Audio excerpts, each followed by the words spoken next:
What's up, guys? It's Wolverine, Death Machine, Mr. GMSI himself, Brian Cage, and you're watching True Hill Heat. Who better? Nobody.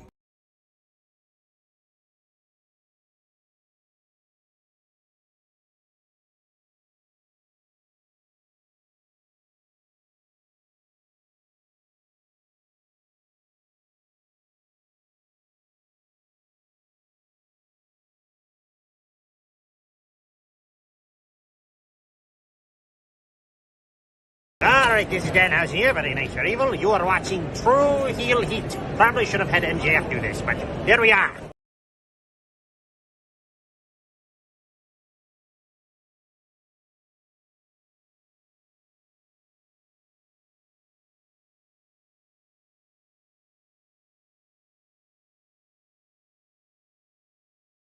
Welcome to True Heel Heat, the place where we use insider terms because we think we know what the fuck we're talking about, even though we don't. My name's Maxwell Jacob Friedman, and I'm better than you, and you know it.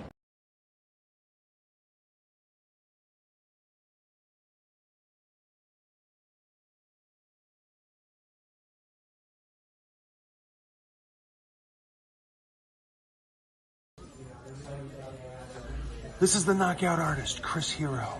And if you're looking for some true heel heat, you better listen to them boys.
Hello, hello, hello. It is me, your True Hill Phenom SP3. We are live on the True Hill Heat YouTube, Facebook, and Twitter for Rated Raw review number 15 LDS, reviewing the March 18th, 2024 edition of Monday Night Raw as only we can.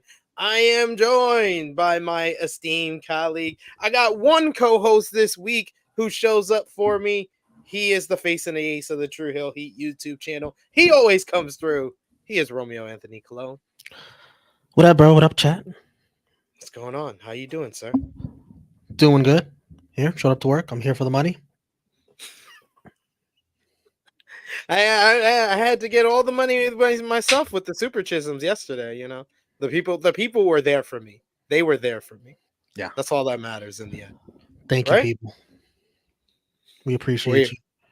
We really do. We really do. You don't understand how much we do. But yes, we're here to discuss Monday Night Raw, the March 18th, 2024 edition of Monday Night Raw, to be exact.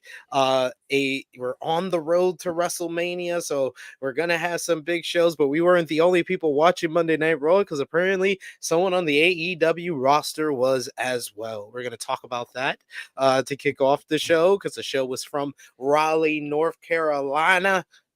But we love and appreciate you guys for joining us. Show that appreciation back the simplest way possible. Drop the thumbs up on this video. Share this video with all your wrestling fans, friends, and family on all your favorite social media platforms. If you are new to the True Heel Heat YouTube channel, hit that subscribe button. We're coming off the heels of 13,000 subscribers, a new milestone for us, and we appreciate y'all for pushing us forward to our goal of 20,000 by the end of 2024, and we appreciate that. So also, as well, the most important thing, we love for y'all to sound off in the live chat. Let us know your thoughts on Monday Night Raw this week. Let us know your thoughts on anything going on in the wrestling world. We'll try to highlight as many of your comments as possible. But of course, if you're feeling generous, you want to give back to what we do here, and you want to support to what we do at the True Heel Heat YouTube channel, you can do that with a super chat donation. Any dollar amount matters. We'll highlight your comment on screen. We'll give you our thoughts,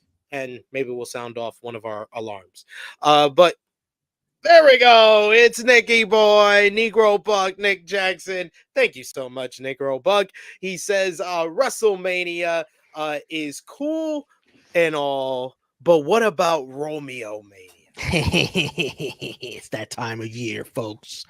The event that everyone's talking about, much better than Wale Mania. It doesn't end early like Wale Mania. Romeo Mania. It's going to be one of these Saturdays, this Saturday night or next Saturday night, to be determined, or maybe both. Who knows? Maybe it's a two-night extravaganza. People sending super chats for you and Romeo Mania. You're surprised. You act surprised. I didn't say I was surprised. Oh. You seem to be surprised. I'm not. No, I'm just trying to act humble, but I'm not. Oh, you're not. You're like the least humble person I think I know. That's no a offense. Lie. That's no, a lie. No offense. Top 5 maybe, but not the most. Top 2. I mean, you didn't give me top 3 on AEW Revolution 2024. I think in retrospect, I think you're gonna need some time and you'll realize I was right. But so I'm not gonna give you top 5. You're top 2, top 3. Yeah, seems about right. That seems better. More than Jimmy? No way. Not even close. Not even close. Well, Jimmy's different because he never thinks he's wrong. So well, there you go. There you have it. Just decided. He never thinks he's wrong. So yeah, he's number 1. I said top 2. That's why I gave you top 2. It's got to be somebody else. What's wrong with top 2? Come on, man. What are we talking about? We got also in the chat with us today, we got Eric Isaac. Thank you so much, Negro Buck, once again. Eric Isaac, who says, hey, peeps, solid show last night. We also got Seth in the chat. He says, happy first day of spring. Well, happy to all of you. First day of spring there. And Negro Buck saying, sup, good fellas. And he says, hell yeah. He's ready for Romeo Mania. But yes, Romeo, last night's show, Monday Night Raw, was from Raleigh, North Carolina. And apparently, someone on the AEW roster by the name of Matthew Hardy, was there in attendance in a box at the arena for Monday Night Raw, as first reported by Rebby Hardy, his wife. A beautiful woman, a saint of a woman. Love Rebby. I'm not going to say otherwise. I'm not going to argue with that. I have nothing against Rebby. Hey, Matt Hardy's a North Carolinian. Yeah, he's got some friends here on the roster. Why not go hang out and get the head start on a new contract? Yeah, that's what it sounded like to me, is that this was Rebby basically like leveraging for Matt. Well, I think it's them together, but yeah, of course, takes the hit, yeah. She takes the lead on these things because she's Rebby Hardy. What a woman. What a woman. What a woman. What a woman. It's what a man, Damn. what a man. But what a woman, what a woman. WrestleMania is coming up really soon. They have a tag team ladder match. Hello. You get anybody getting deja vu? But no. You need Tony Khan to be a nice guy. And Oh, release look at Jeff this. Hardy. Look at this guy. Oh, be a nice guy. What the Well, hell? because he said Yo, he I said swear, you before he will not. WWE fans, it's always one-way traffic for you. Oh, Tony should be a nice guy and let Dustin be a part of Cody's story. He doesn't have to. They Listen. should be a nice guy and let Billy Gunn do with DX. Oh, he should be a nice guy. Like, no, get out of here. Listen, I'm just. This is what Tony Khan has said in the past. If a wrestler under contract does not want to be here, I will release them. If they want their release, I will grant it. So obviously they want to be there. Who? Obviously these people want to be there. Right. Well, if Jeff asks for a release, you think he's gonna give it to him? I mean, if a part of his sobriety, then yeah, he would.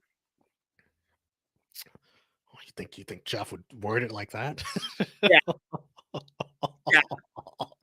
Because that's what he was saying when he left WWE. I'm just saying. I like. That's funny. I'm a fan of Jeff, but I mean, from what you got, Rebby Hardy taking pictures from the skybox as a leveraging tool while he's renegotiating his AEW deal that apparently is up at the end of the month. Sean Ross Sapp said that he's still under contract this morning on Fightful Overbooked. He jumped in on FMC and confirmed that Matt Hardy is still currently under contract with AEW. So, right. Well, Matt Hardy can't like if he wants to be at the WrestleMania match, he can't do it without Jeff. You're not going to be there by yourself. Like, it's not the Matt Hardy, bros. But how many WrestleMania matches you need? What's that? How many WrestleMania matches you need? How many WrestleMania returns you need? This is how Matt Hardy thinks. He loves this shit. He wants to be in the big tag team match at WrestleMania. So he sees the timing of his contract. He sees the timing of WrestleMania. He's like, get in there. I think what Matt Hardy's going to realize is that he's probably better off renegotiating. That despite all the hoopla about WWE having billions of dollars, it don't seem like unless you were re-signing, they're going to give you that much money, or the money that you're looking for, it seems. And I don't think they're going to. I think a Legends deal in WWE is now less than what Matt Hardy would be making in AEW. I think Matt Hardy, more than anything, wants to be used on TV. Yeah. In a, semi-prominent spot. Yeah. I think I can agree with that. And I think that most people would agree with me. He's not going to get that on either show, on either company. It'll be a couple of months. That'll be fine. But WWE, AEW, you're going to get lost in the shuffle. You're probably not going to get used that much. These are stack rosters. These are all-time rosters. I've been arguing with Jimmy over the last couple of weeks that I would put WWE's current roster, AEW's current roster on the all-time list of rosters companies I've ever had. Matt Hardy's not going to get consistent time on either one of those rosters. He got consistent time 20 years ago on one of the greatest rosters of all time during the Attitude Era. But he was 20 years younger, and he had a lot more athleticism. There was a lot less miles on that horse. So I think he has a better opportunity if he wants to, do his whole Matt Hardy universe, all that story stuff in WWE than AEW. Because they appreciate stuff that's not in ring that you could do on the side that's creative. At least I don't think Triple H would. would. Time with that. Triple H would more than Vince. No, I believe so. I don't. It's just more minutes to take away from in-ring wrestling. They're gonna do it. take that as you will. I don't believe that. They got plenty of young talent that they are devoting their money into, and they're devoting time into, and that is why the legends that got legends deals 3 years ago or even 2 years ago when Triple H first got into power.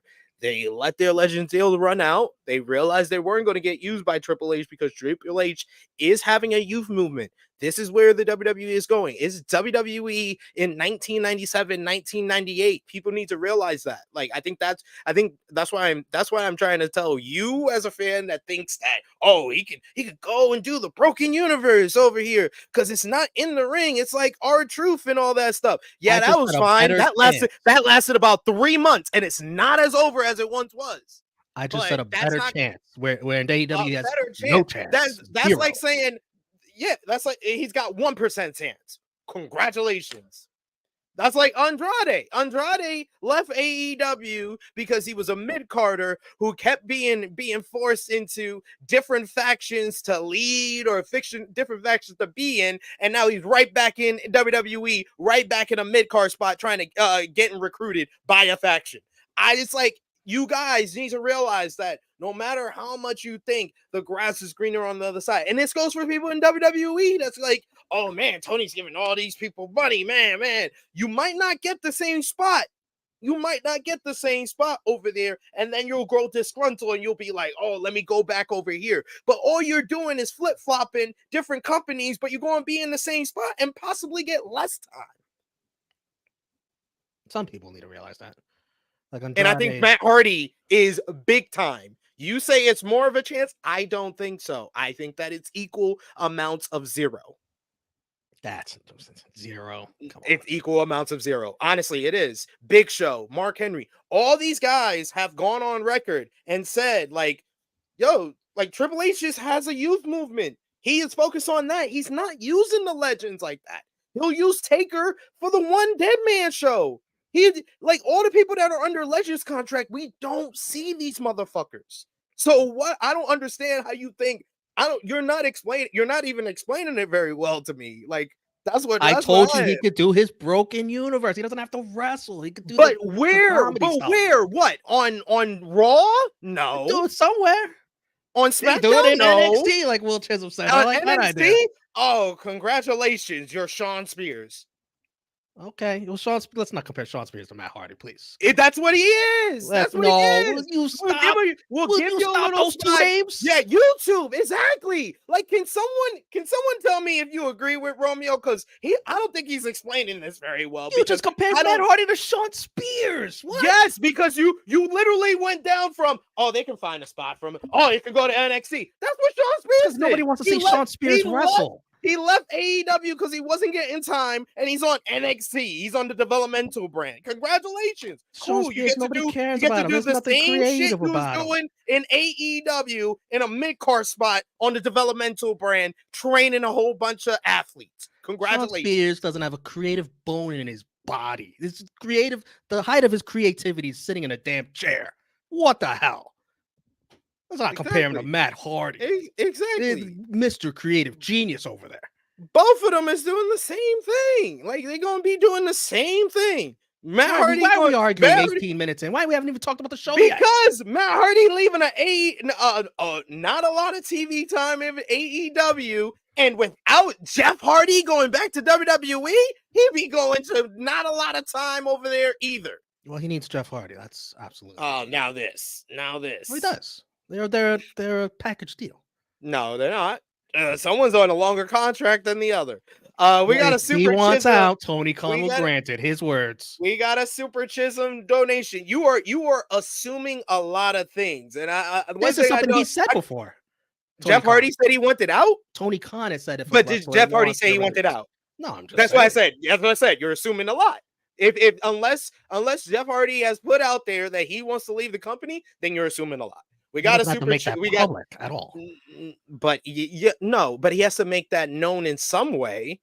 Him going on social media and building up a heel turn. No, that's not him doing that.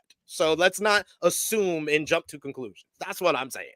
Super Chisholm donation here from Will Chisholm. He says the Hardy Boys' best chance to do the weird stuff is at NXT. LOL. Do that broken stuff. LOL. Yeah, I that's why I said I didn't argue against. That's probably the place they would do it, but I'm just saying I don't think that's an upgrade. You'll do that for a couple of months, and then they'll put you on the sidelines again. What is he doing in AEW? He's doing a couple of stuff for a couple of months and then being on the sidelines again. That's exactly what he's going to do in WWE. Does he get a chance to be creative, or it's just matches? No, it's just matches right now because he's been hurt. He's tired of it. Because he's been hurt. He's been hurt. He's been a manager for Jeff. Jeff's been the healthy one for once. I'm on your side, Matt Hardy. These guys are online. In the chat. Christopher Ryan Cooper. He said, "I got your back." We got a super Chisholm donation once again from Will Chisholm. Thank you so much, sir. He says, guys, y'all can finish this story at Mania. Is that the Hardys or me and you? I guess he's talking about me. I think he's talking about me and the Hardys. The Hardys were mentioned on this show. We're gonna get into that. But yeah. If you had a chance to get a WrestleMania payday when your contract's about to expire, you go for it. I mean, I don't know. Yeah, that's another thing. Chase, yeah. He says, do we know Matt Hardy's motivation? Is he motivated? When Trey Jones, creative can only get you so far. Exactly. If you don't have any more, in the tank, like, what are we doing here? Whoa, one more Hardy WrestleMania. Like, I'm sorry. Like, that's why I said, like, I think that his best chance to get more time is to renegotiate his deal, because that's what Tony Khan tends to do. It's either new signings or re-signing someone. He'll find you a story to do. That's what the renegotiation process is not only about a number, it's about what type of creative we're going to have for you. And of course, Tony Khan has the little carrot. That one thing that WWE doesn't have right now is the Edge and Christian big matchup that the Hardys really want to do. Yuck. You have not said anything that isn't yuck about him going back to WWE. And you have not explained how that's better than what he's doing in because I feel Matt Hardy's frustration from this AEW run. I feel it. I understand it. I empathize with it. You feel it. Jeff Hardy hasn't helped out. You're saying he's been better than his booking. I'm saying he hasn't been given stories to take advantage of his creativity. I mean, because all the stories he did, when they did rely on his creativity, they didn't really amount to much and didn't really do anything for the people he worked with. Weren't they on like Rampage or? No, what? No, sir. No. I'm talking about the very beginning. Let's go back to the beginning. Let's go back to Sammy Guevara. What did that do for Sammy? I think that hurt his reputation more than it helped him. And I'm not saying that's all through the fault of Matt Hardy. I'm saying that's also on Sammy Guevara. It's a mutual thing when you're in that ring together and you work a long program together, which they did, and it did nothing for him. And then from there, they was like, okay, what do you want to do now? I want to do the big money Matt thing. All right, we'll do the big money Matt thing. Had a program with Hangman Adam Page. It was fine, forgettable, but fine. And then everything else he did as Big Money Matt with the what was it, the HFO? It was trash. And then Jeff comes in. That's on Jeff. I'll give you that. Jeff doesn't. I'll give you that. I'll give you that. I'll give you that. The Hardys run should have been much better. I'll give you that. The Hardys run could have been much better, but it all falls apart once he makes his entrance at Double or Nothing 2022. Like, it's all over from there. Like, that was the clue of what was about to go down and what happened. Huh? What was that? That was the match with the Bucks, where he was like, he did the entrance, and you could tell by the entrance he wasn't right. Oh yeah. Yeah.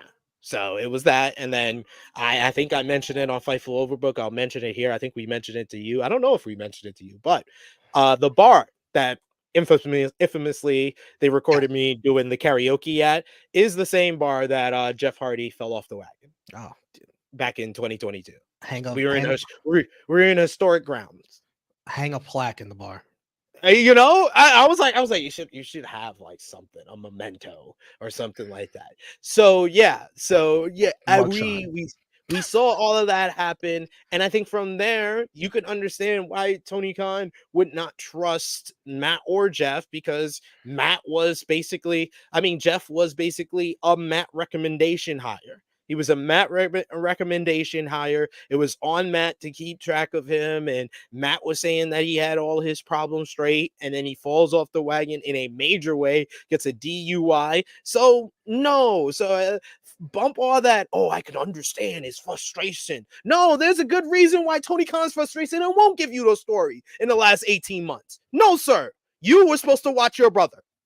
I'm like a parent right now. No, sir. You were supposed to. I'm like talking to my kids. Like, oh, Harlem, you came out the womb before Sydney. You were supposed to watch Sydney. You were supposed to watch Sydney. No. We know Jeffrey got problems, Matthew. You gotta watch Matthew. You gotta watch Jeffrey. And he didn't do that. So no. We're not going to give you all the creativity, all the broken universe you want, because the broken universe felt like a flop because he came in the pandemic. What the fuck was he going to do? Ain't no crowd to respond and do the delete in the fucking pandemic. So no, we're not going to go back and revert to the broken universe. Sometimes what old is new again, but sometimes it's not old enough. That's what the broken universe is right now. So the prospect of him going to NXT and being the broken universe again, I'm like, I've seen that. What the fuck are you gonna do now? Well, it doesn't just have to be the broken universe for Matt Hardy. Matt Hardy come up with something new. So, hey, it's time for the Hardys to come home. That's what I think. We got Damian Hernandez saying, see, storylines haven't been interesting to watch since the devil crap, and even they was dragging that was dragging. Nah, the storylines have been great since 2024. They actually have been focusing on what they're good at again instead of doing crap like the devil. You should watch again. Trey Jones, I'm talking about stuff from 2020. I went back to when Matt Hardy first came with the company, and I just broke down his entire run. Everything after the Jeff run, I didn't really go over because it really doesn't matter after that. I can understand why Tony Khan's not going to give you any riveting stories by yourself now, because we ran out the pool there. He did Broken Matt. He did Big Money Matt. He tried then Matt Hardy himself on his own, V1 or V2, I don't know. Then he did the Hardy Boys. It's like, what else do you want me to do? I'm going to put you as a mentor for Private Party. And he didn't even really do that well. So it's just like, that was just a weird mix. Why would you put those together? Because they were trying to view like the Private Party as the new Hardys. I never once saw that ever in my life. Me either. King Potato says Hardys they would be like a Young Bucks, if anything. I don't know. Yeah, but Young Bucks is in the line of the Hardys. Hardys is in the line of the Rockers. The Rockers are in the line of the Rock and Roll Express. Like, this is the Rock and Roll Express is the Pioneers, and these are all the tag teams that fall in that line, and they wanted the Private Party to be the ones after the Young Bucks. That's why they had them beat the Young Bucks in their debut. And then they had them associated with the Hardys, and it was supposed to build to a big generational battle between the Hardys and Private Party, where they could finally put Private Party over, but he fell off the wagon. Not everything is Sting and Darby. Not everything can fall in place like Sting's run with AEW. And thank you, Negro Bug. I tried my best with the analogy and breaking down in my memories museum as far as Matt Hardy's AEW run. So I appreciate y'all support. Finally, I felt like this was the start of a AE Ramble episode where we talk about not the show for 30 minutes. Good God. We're arguing too. Jeez. Get to the show. WWE Raw for March 18, 2024 took place from Raleigh, North Carolina, and the show kicked off with Jey Uso coming to the ring. We had Pat McAfee going crazy at the commentary table, doing his up, down, nearly fell off of his chair. Later in the night, he would do a telestrator and didn't use the he does not know how to use the telestrator. Can we just establish that? He does not. He does not. I think like somebody said that I think it was someone from WrestlePedia said that McAfee is so bad, and I'm like, he's so bad that he's good to me. But Jey Uso kicks off the show. I saw that same take, and that's just dumb take. I'm sorry. But as Jey came out to the ring, they talk about how his matchup with Jimmy Uso will only be the third time in WrestleMania history that there will be a brother versus brother matchup, noting Brett versus Owen, noting Jeff versus Matt, and then Jey versus Jimmy. No love at all for The Undertaker and Kane. No love. Real brothers. Oh, come on. Once every man. 15 years. Isn't that crazy? Yeah, that is crazy. That is crazy how they timed it. Julius and Brutus at 55. It's on. 1994, 2009, and now 2024. We get Jey getting in the ring. He comes out to a big reaction. He says that he knew the Bloodline were in the building because he knew how they rolled. So he called out Jimmy Uso. Out comes his older brother, his twin brother Jimmy, who is along with Solo Sikoa entering through the crowd. Jey and Jimmy stare each other down in the ring as the fans chant Uso. Jey gets on the mic and he tells Jimmy that despite everything that's happened, I miss you. I do. Jey said that that sign in the middle, man. I know, it's so great. It's so great. Jey says they don't see each other anymore. And he asks Jimmy to come back to him. Jimmy said that he never left him. He protected Jey. And it was Jey's idea to leave the Bloodline. Jimmy said that Jey went on to become the hottest star on Monday Night Raw. He stares at the shirt. He says, top merchandise seller. And then keep that picture. Don't delete it. Keep that picture. He says, a tag team champion without me. Jey was able to do all of that because Jimmy protected him. The biggest moment of Jey's career came because of Jimmy. Jey says no. The biggest moment of his career would be his dream match at WrestleMania 40, me versus you, when I knock the yeet out of your ass. And Jey punches him in the face. Jey drops Jimmy with the right hand, but a distraction by Solo Sikoa. He knocks him off the apron, allows Jimmy to hit him with a super kick. With Jey down, the Bloodline seem like they're going to have a 2-on-1 assault. When the American Nightmare Cody Rhodes comes down to the ring without music, he nails Jimmy in the entranceway, and then he gets into the ring to deliver a Cody cutter to Solo Sikoa, making the save for Jey Uso here. Cody Rhodes helping out Jey and vaulting, making the Bloodline bail from this whole situation here. So good segment, had good crowd participation. In the beginning, when they started talking, it seemed like the crowd, it kind of died down as far as the heat. And I mean, I'll save my overall thoughts on this segment and what was said, because I know you liked all of this probably, right? Yeah, I wasn't alone either. A lot of people out there liked it. Jimmy's, it's a mix of gaslighting. It's a mix of lying to switch the story around and put the blame on Jey instead of himself. The idea to leave the Bloodline and I helped you goes back to the Rumble, right? Jey said, I'm out on social media. He was hesitant to follow through on what he wanted. Jimmy eventually took the lead. He's trying to make Jey seem big-headed for leaving him when he's the one who did all the dastardly stuff, Putting the blame on Jey also is trying to make him look innocent in the Bloodline eyes. Like, I don't find it WWE rewriting stuff. I think it's Jimmy just being a dick, trying to paint himself in a better light, and it's Jay as the bad guy to me. But I That's think that's your interpretation. right. That's not what was said. That's not what was said, and that's why I gave you the perfect answer to everything you're saying. That needs to be said. That has to be said, whether by Jay, whether by commentary, whether by someone telling it to Jay, because then it is them rewriting the story. Because there is people that actually believe that yes, this is Jay's idea because he walked out. Because he walked out at the Rumble.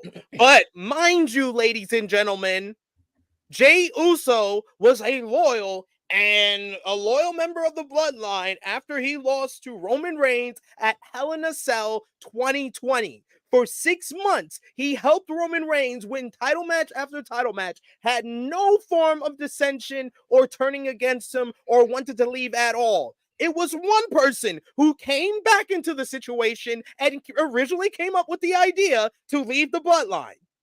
And it was this man in 2021 who said, I'm nobody's bitch, and was trying to convince Jay for weeks to leave the Bloodline. This goes back 3 years. So unless it's said, you are interpreting that is not the story they're trying to present. They are trying to rewrite the story. And that's what I think they are going to do.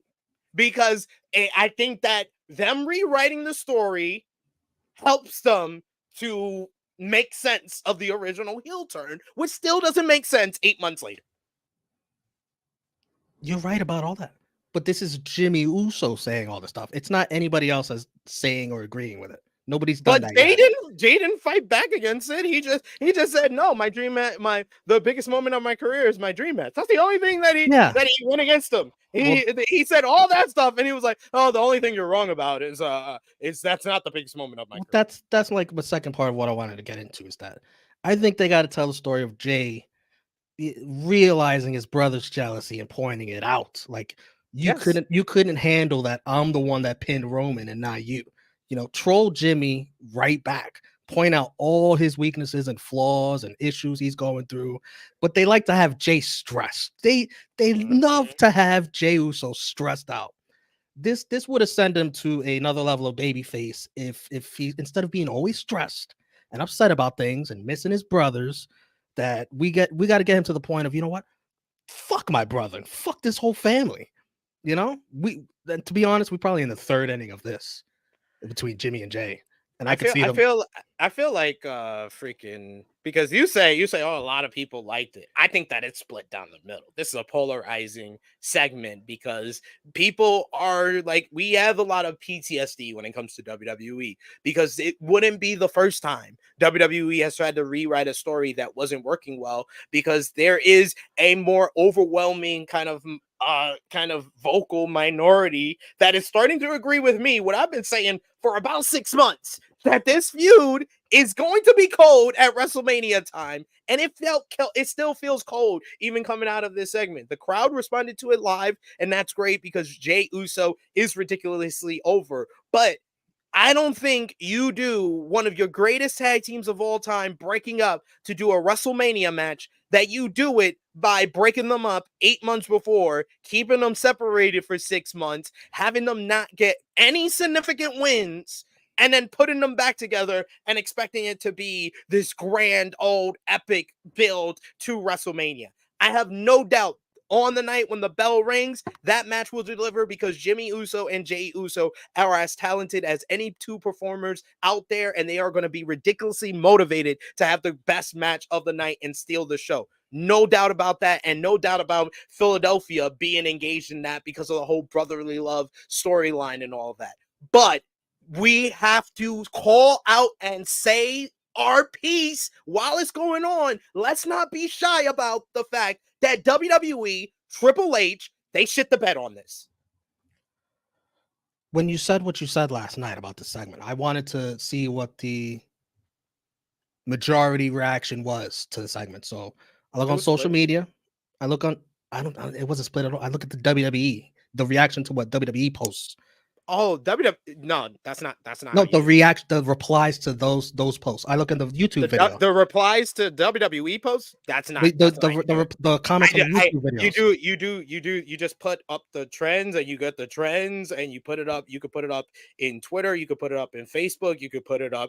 That's how I get a rage of what's going on. I don't go through WWE's comments because WWE's comments have a way of filtering stuff. So, But I've seen on the YouTube videos when something is shit, they will attack it in force in the comments. Something they don't like. It's not something that's shit.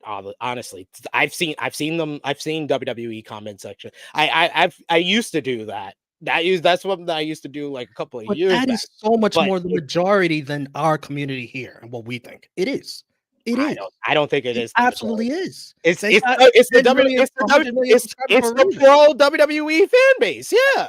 No, but they will dislike something and they will comment it, and you will see if it. they don't like it. It's not if it's trash or not. That's not a good gauge of what's good. They're and what's calling bad. this the hottest storyline in the comments, which I can't believe because it's not. They're calling it the hottest story. Exactly. So what are we talking about here? So I'm telling you what the reaction is from the fans. What they're saying in the very pro WWE fan base. That's not a good gauge of what the entire fan base feels. Where's the majority of the entire fan base? Where's the majority? It's on different platforms. I check Reddit sometimes to get a gauge of what people are feeling. I go to Cage Match. I go different places. I am not going to the WWE comment section. I don't. Can someone explain to me how that makes sense? I'm gonna get a gauge of how the WWE very WWE fan base feels about something. Of course, they love most stuff, unless it's against someone they like. If it's against Cody, we're bashing the Rock. That's great. That's not whether it was good or bad segment. That's not a good gauge. If a segment is a dud, you will see it reflected in the comments. You will not just see, this was great. You will not see lies like that. This was great. Exactly. That's what I'm saying, King Potato. I was a guy who never heard of a bot comments. Like, I'm like, it's like, I'm like dumbfounded. You actually said that, and you're like really serious that's where you get your gauge of what's good and what's bad. I'm sorry. I think I have a bigger view of you. I'm sorry. Emmanuel says Jay has to call it out for Romeo's theory to be right. Yes.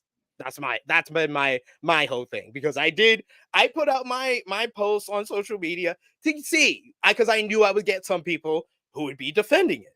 I knew I would get some people who would be against it. And the best answer that I got with the people that were pro it and liked the segment was that Jimmy is gaslighting Jay.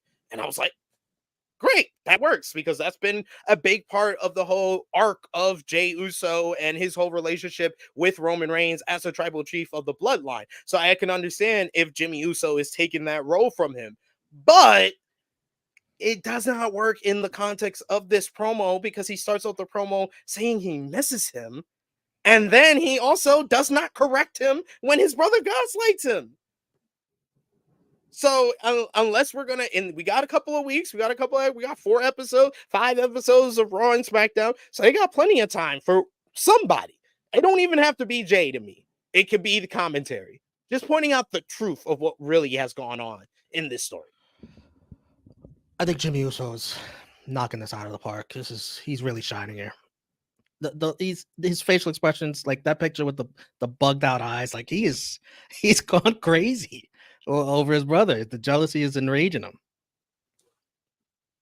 Are you frozen? Are you there? Yeah, I think so. I think I am frozen, but I can still hear you.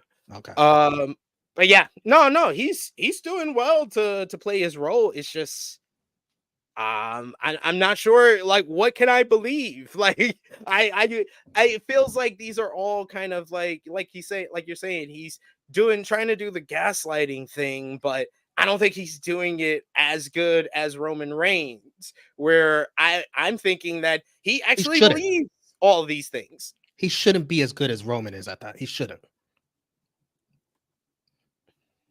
I don't think he should. But I think Jimmy's doing great. Jimmy's hilarious.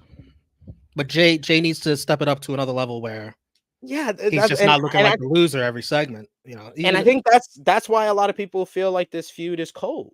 Is because it's Jimmy. You're like you said, Jimmy's hilarious. He doesn't come off like a heel. Yes, he does because he's lying. He's No, lying his ass no, off. He's the one no, that escalated all this he, shit. he just has PTSD. He has Because he mentioned the PTSD. fact that he freaking cost this guy the championship, his own brother. This asshole. No, that's He's the story they definitely said. a heel. That's the story they said. And it was Jay's idea all along. Because there's actually a lot. It's more people than you think that actually believe that, yeah, Jimmy was telling the truth, that it was Jay's idea originally. Yeah, but he didn't follow through on it. But it was, but that's what I'm saying. see, you just went with it. No, that's not the truth. The truth is that it was Jimmy's idea originally. It was never Jay's idea originally. It wasn't, oh, Jay had the idea and he didn't go through with it. No, it was Jimmy's idea originally, and then Jay a couple of years later decided to do the same thing. Oh, you're going back even further. No, that's the story. Like, what are we talking? You're going backwards. No. I'm just because they're in the bloodline. What's happened? I'm going by what's happened.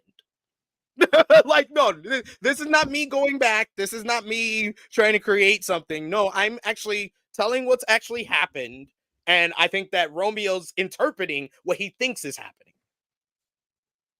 That's what I think. That's where we're having a disconnect on this. Like Jey Uso has. We got Chase who says this feud stinks. I mean, we got people who think that as well. I'm just saying you guys are in the minority. That's all I'm saying. The minority. I don't. You can feel however you want. You can I don't think so. like something. That's what you feel. That's what you feel. Majority that's what you feel. No. Don't do that. Don't do that, Skip. You're the one that told me last week. You're the one that told me last week about majority and minority. You feel that we are in the minority. You are. What I am saying is that I have done further research outside of bot comments on WWE posts. Okay. And what I'm saying is on Twitter, it's on Facebook, it's on Instagram, it's on Reddit. It's split down the middle. There are people that are pro WWE who enjoy the bloodline and enjoy this and think that Jay and Jimmy are doing great work. And then there are a lot of people who also feel the opposite way. You need to acknowledge that, and I don't think that you're willing to do that, and that's fine. I'm not gonna go against what you feel and what's your opinion, but don't state your opinion like it's a fact. You feel we're in the minority. Just state how you feel. Don't say that we're in the minority, because we're not. Trey Jones says, this goes back to last week. You telling me that if I'm in the minority, I must not be right. The majority, they're probably right. You told this to me last week. Yes. So here I am telling you, what's the minority? What's the majority? But the difference in between me and you is that your majority is the WWE comment section. I don't know if you realize how dumb that sounds.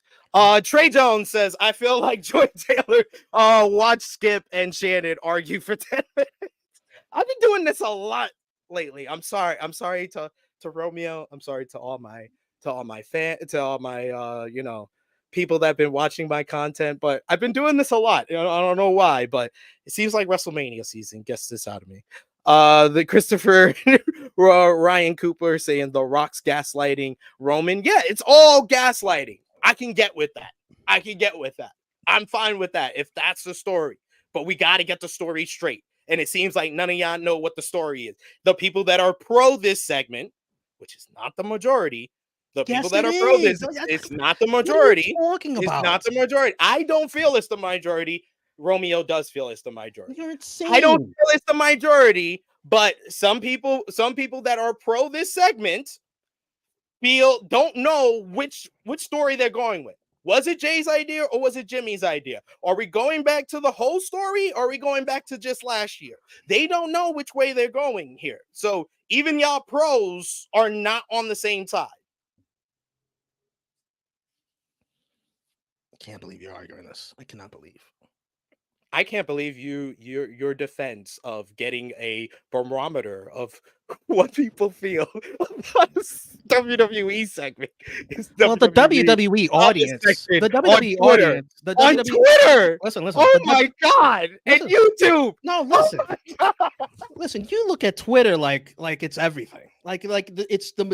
It's just assholes with a keyboard. Twitter. That's what it is. It's assholes with a keyboard. You look at that and you think, oh, that's the majority of people. That's the majority opinion. It's not. It's not. I know WWE comment section is apparently. It's We way got more than Twitter. Benjamin. Way more. No, Way more. no, Way more. no, Yes. no, Go look. no. I always say, folks, smoke weed. Don't do whatever crack that Romeo's doing. Benjamin If they says, have a different opinion of feel you, like if I'm they, this is watching SP3. This First is Take SP3. 2.0. I mean, If they have a it is different kind of feeling opinion like than that. you, they're a robot. No, I already said There I you go. feel like it's not the majority. You're not even willing to say that you feel like it. You're saying that the WWE comment section is the end all be all to find out if something is good or bad.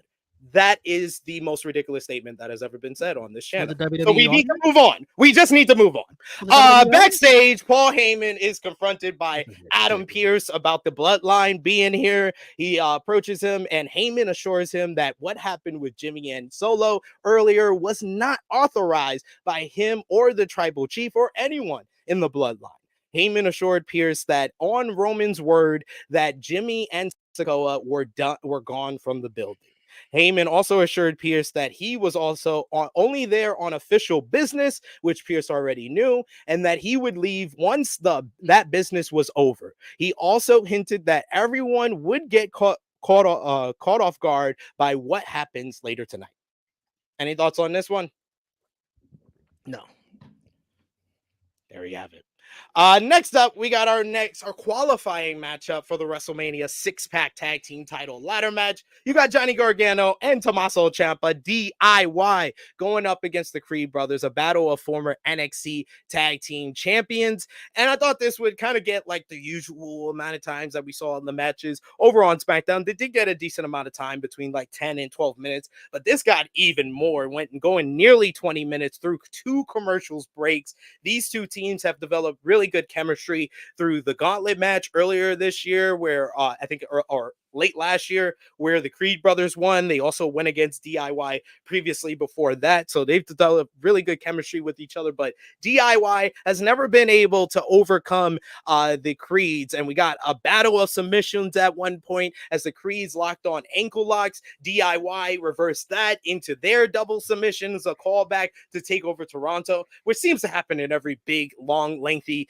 DIY matchup nowadays. We get a great sequence right at the end where they're just exchanging near falls. We get the big moonsault by Julius and Brutus. They start colliding DIY together at one point. They pick up Ciampa for the Brutus brawl, but Ciampa's able to slip out. He gets into a cradle. Brutus breaks that up, and then Julius gets a cradle of his own, but Johnny Gargano takes care of Brutus. Super kick to Julius. Tommaso Ciampa gets the 1-2-3. DIY picks up the win. Really good matchup, and it felt like DIY really earned their spot at WrestleMania. Despite the fact my only nitpick for this one is that why does the SmackDown team, just because SmackDown has more teams, they have to win more matches to get to WrestleMania? How is that fair?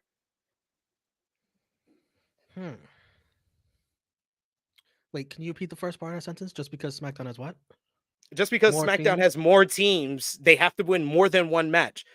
The Raw teams have got to win one match and get to WrestleMania, while New Catch Republic and Legado del Fantasma won last week on SmackDown just to face each other to get the spot at WrestleMania. Right. So, okay, there's 6 teams in the match. You have the champs, and then there's 3 from Raw and 2 from SmackDown.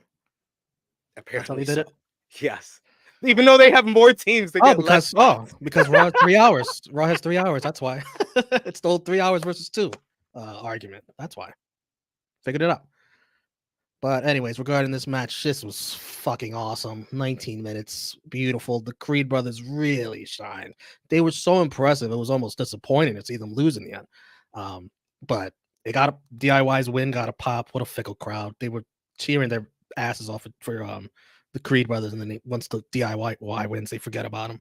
But good for Gargano, Ciampa going to Mania together, the way it should be. Cole said 10 years in WWE, never been to a WrestleMania. Now they finally get to go to one, and they get to go to one together. Isn't that romantic? And then the Creed brothers, man, Julius Creed, my guy, Julius Creed. He could do things in that ring that few can, man. He is the future of the company, right there with Braun Breaker. He is. It's like I look at him, and it's like if John Cena and Brock Lesnar had a baby. That's Julius Creed. My goodness, he's an athletic specimen. He's got the look too, and he can talk. You got to let him talk, but they're not gonna let him talk. As a tag team, that's not even in the champ. Oh, and that theme song change sucks. I don't know. I still need to listen to it because I didn't even like the old Creed Brothers theme. So it was better than that trash. I don't know. They're trying to give him like a Greco Olympian kind of vibe now with the new logo on the gear, and the music sounds like that shit too. We got Nikki Boy in the chat who says Romeo's been Julius Creed's #1 fan since day one. Before anyone else. In the old NX3 days. I knew right away. And you know what? Let me be fair.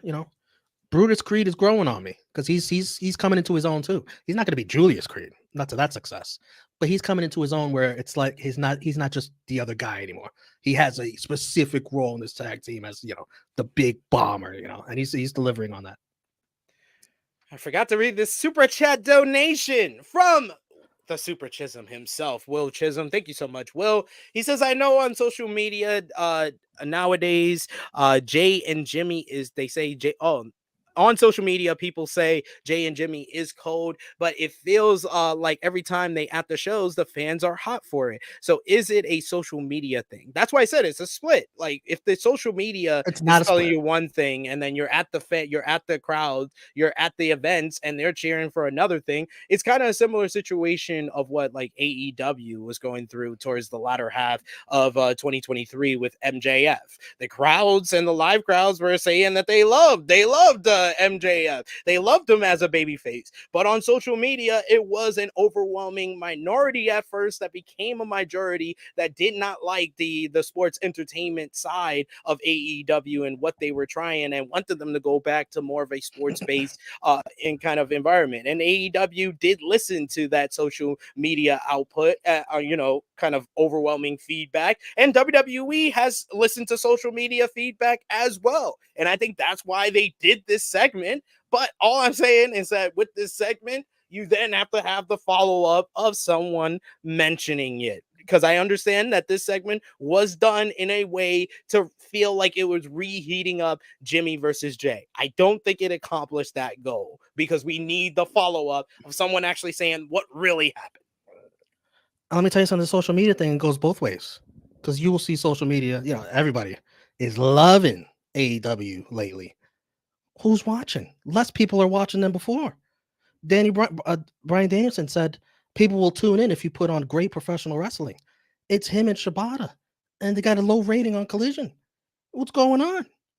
It goes both ways. You will find out that social media is a minority in the grand scheme of things. It just is. We have to accept that. So you should not go by the comment section on WWE posts on social media as a barometer for what is the majority and minority. That's all I said from the very beginning, because that was not a good answer. That was like you didn't think about your answer and you just said that. I'm sorry. That's how I feel. It'll tell you that you literally are a hypocrite because you literally said that's how you get your barometer. But now you're trying to say that social media is the mind. Which one is it? I'm comparing it to what's on screen. What's on screen? The fans ate up Jimmy and Jay. What's on screen? Nobody's watching AEW. Less people are watching AEW, I should say. Okay. But the social media reaction. You said no one's watching. That's actually less people. Yeah, less people. You said no. You said no. You said no people. When you first said it, you said no, and then you said it again, and then you finally corrected yourself. I'm just saying. I'm not allowed to correct myself. You say a lot of stuff that's not true. Less people aren't watching AEW. That's you said no people. True. You said no people first. I corrected myself. I let you give. If I let you correct yourself, you can let me correct myself. I just said after you said it twice. I'm just saying what happened. So what's the problem? I'm just saying what happened. Are We got people next. watching AEW? Yes or no? I'm just Yes or stating what no? happened. I'm just stating what happened. Why are you getting all defensive? Calm Because you down. won't answer the question. No, because you're asking me a question because you're feeling defensive about something that I said, because I stated that you said no people twice before you said less people. And of course, I don't watch graphs to determine if something is good or not. I never mentioned that part. some I never people said that sometimes one company is hot, the other company is not. And I've been on here time and time again over the last couple of months to say WWE is hot, AEW is cold. And I am also this one person that comes on here and says Jimmy Uso versus Jey Uso is a cold feud because they haven't decided which way they want to go with the story. That's all I'm trying to say. And you seem very defensive about it. Can I ask one more question? But I'm just not. I need to go to the next segment because we are an hour into the show and we've only done one match. Andrade, I'll have less to say. I just want to ask one question. I'll just go to segment because you'll pretty much have nothing to say about this segment. Andrade meets with Judgment Day. They note that Andrade had a match next week and they be watching him closely. Andrade cross pass with Priest and they had a little moment there. Then Priest administers JD McDonough, and this sets up Dominik Mysterio stepping in for JD to first Ricochet tonight. Okay. Finn Balor was funny there. I He was. don't know what drugs he was on. But all this is intriguing to me. Priest, you can see the jealousy burning in Priest. Something's up. We're heading towards Priest leaving the Judgment Day sooner or later. Yeah, definitely. Your question? Oh, now you're making me forget. All right, the whole devil stuff when MJF was in the whole devil stuff. As bad as people hated it towards the end, were more people watching then than they're watching now. With Okada, less people were watching then. No, that's not how this works. You're trying to. That's what you call a baiting question. I've been doing a lot of research on because I've been getting a lot of questions about what other people get asked, and what you just did is a baiting question. You're trying to bait me into getting the answer that you want. Let's state the facts. The Devil storyline decreased the ratings of Dynamite month over month. And the damages of that storyline and it taking away from the AEW core fan base is the reason why less people are watching now. Let's be real. Moving on.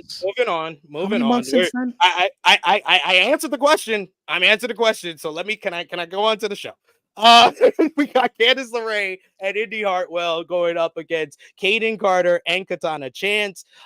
This one just comes down to the furthering of the heel turn of Candice LeRae. Katana Chance falls awkwardly and sells a leg injury, and then Candice goes after her, doesn't give a damn about it, and locks on a leg lock on Katana Chance to get the tap out victory. It seems like Indy Hartwell is kind of apprehensive about these changes from Candice LeRae. What did you think about this match? Finally, the women's tag division has something that's interesting, and that's Candice LeRae just hitting home runs now week after week. That's 2 weeks in a row. Candice is amazing, and now that in turn is giving Indy something to work with. Indy didn't have nothing to work with. Now she's sort of torn with Candice. That's great. This is all good stuff. This is on the right path. A little bit less of that Maxine garbage. We didn't really get none of that except backstage. And we don't need someone to bring up a dead brother in the middle of a match. Yeah, this is better. I like that. And Candice was hilarious celebrating the win after, all happy and funny. Absolutely. Next up, they air clips of The Rock segment from SmackDown with The Rock concert and his threatening of Cody's mother. Then they also announce the Bray Wyatt documentary on Peacock, which is going to have Bo Dallas, Jojo Offman, John Cena, Alexa Bliss, and Seth Rollins were all among those interviewed for the documentary. And then we get Cody Rhodes coming out for his segment on the night as he's clapping back and responding to The Rock. Cody said that he would have to have a conversation of sorts with Roman Reigns on SmackDown this week. So he says that he's going to save all he needs to say right here for The Rock.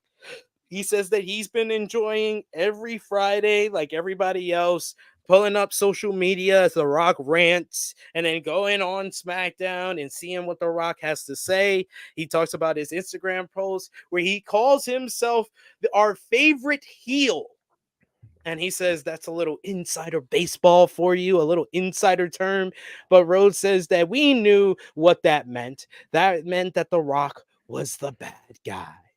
But Rhodes says that he doesn't know him as a heel or a bad guy, really. He says that you're no bad guy, Rock. He says that the bad guy is Bobby the Brain Heenan, Superstar Billy Graham, the Enforcer, Arn Anderson, Michael P.S. Hayes, the Nature Boy, Ric Flair. They were all heels. Rock, I don't think you're a heel. I think you're an asshole. Rose says that he didn't want Rock and his $7 team to get all upset. Rock mocked him for getting emotional last week, but The Rock was the one crying behind the scenes this entire time. Rock cried to his buddies on the TKO board. Rock thought he would be great for the WWE, great PR, until he wasn't. The board was filled with yes people, which is why they initially agreed with The Rock, but they weren't going to tell The Rock the truth, but Cody would. Rhodes admitted that he had tennis shoes with The Rock's logo on them. He's a huge fan of The Rock. The Rock is on his wrestling Mount Rushmore. But Rock, he is nothing more than a carny succubus now. And if you didn't know what that meant that he is a whiny little bitch. He said that The Rock brought up his mother, which, he brought her up, so that made it fair game. Rhodes knew his mother, too. He got the ooze from the crowd. Ooh. He had nothing but respect for her. He says she even helped him chop Kevin Owens on a house show. Rock threatened Cody's mother with what he would do to him, but his mother wouldn't be afraid of The Rock. She's the same woman that beat up an undercover cop at a Willie Nelson concert. She would not be afraid of The Rock. Cody said that Rock should respect Seth Rollins because he's one of the people that is carrying The Rock's company. Rhodes had no idea if their tag team matchup would be a fair fight. No idea if he would be able to finish the story. He didn't know if he would finish the story. But Rhodes wondered how Rock could be so sure of himself. He hasn't been in the ring in years. What would happen when the bell rang? When would Rock bring that big Dwayne energy that he fell in love with, that was his hero?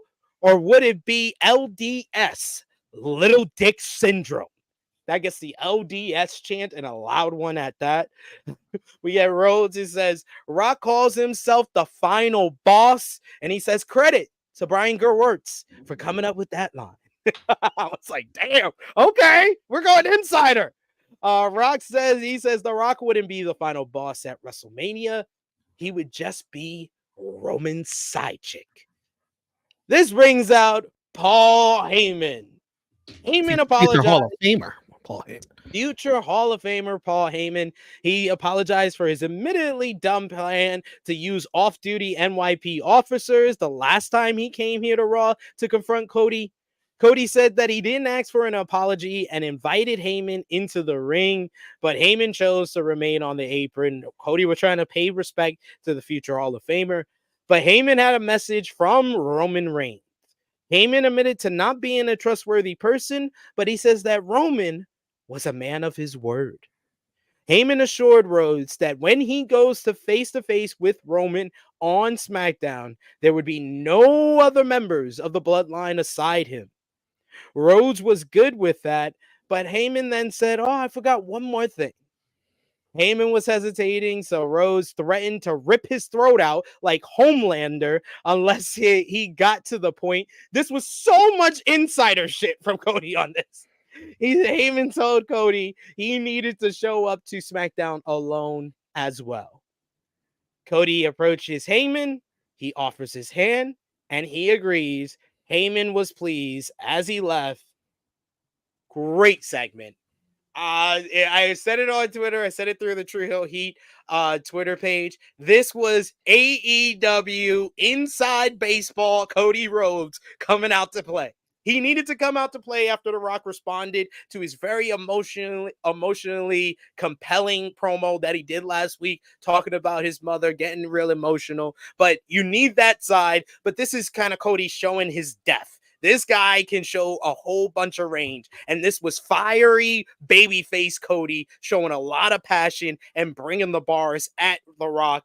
And I think that they still did not even scratch the surface on what they can do going back and forth with one another. This was the most intriguing thing going into the show. I felt this promo that Cody was going to deliver was probably the most important promo of his career. He had to come back at The Rock with fury because The Rock laid into him on Friday. That was spectacular shit by The Rock on Friday. And going to Cody's mother, that's, somebody talks about your mama, you need to come back. You can't be no little bitch. You cannot. You have to come back. I'm glad that Cody didn't stoop to The Rock's level, because I thought when he brought up The Rock's mom, I was like, no, don't, because The Rock's mom's a saint. She's rumored to be one of the last inductees into the Hall of Fame. He didn't, thank God. But he went after The Rock. He went after The Rock, and he delivered like the little LDS. I was laughing, man. That was hilarious. The kudos to Brian Goretz for the nickname. that it didn't get a reaction from the crowd because they don't know who he is. But if you know who he is, that's funny because he writes all The Rock. He writes all The Rock shit. To me, it felt like a similar. It wasn't as good as like when Cena called out The Rock for his notes on his hand because the crowd recognized. But that's what I compared it to on social media. Someone said they thought it was stupid to say the line, and it was like they tried to come back at me and say, that was on live TV, so that could be said. No one would have known that The Rock had that written on his wrist unless John Cena said it. So that's insider. So that's what Cody did here. This was very much, and I think I put it on my post. I was like, very much felt the vibes of WrestleMania 28 John Cena, the build to that matchup. He was like, I'm going against one of the best promo guys ever. I need to come back with the bars. And that's what Cena did in the build up to Once in a Lifetime. And I was reading something Wade Keller wrote of the Pro Wrestling Torch. He was like, he thinks that maybe Heyman might have contributed that Brian Goretz into the promo, and that you got Heyman and Cody teaming up against Rock and Brian Goretz, which is interesting and fun when you think about the whole dynamics of things. But the whole setup for Friday, it's intriguing. To me, it's clearly a trap. Cody is a man of his word. I don't see him going back on it. Roman, I can see lying. Yes, and we definitely got to get back on track with Roman and Cody, because it's been too much Cody Rock, which is fun. It's fun as hell and has people talking. But now you want to take all that attention that's built up and pivot it to Roman Cody and heat that back up. Because even though we know the story there, we know what's at stake. You just want to get to the match at that point with those two. You still got to make it the focus again. Yeah. Like that's why I think that's why I said with the first segment they were trying to reheat the Jay and Jimmy thing, because Jay and Jimmy doesn't feel like its own thing. It feels like an overarching thing as part of the bloodline, and it feels like the least important of the three matches that the bloodline is involved in. That's why it feels cold to I'm not going to say how many people. It's some people.